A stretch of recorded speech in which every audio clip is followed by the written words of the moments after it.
হাতেৰে ঢুকিনো পোৱা জোনৰে ছবি পাখি মেলি সপোনে আগছিলে জীৱন কোনোবা দূৰদি আকাশৰ নীলিমাতে সেই মন আজি যেন সীম লীন হোৱা তৃষা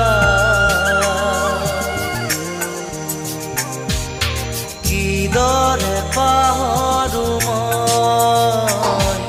এন্ধাৰ হ'ব নোৱাৰো মুচি দিব নোখোজো পাখি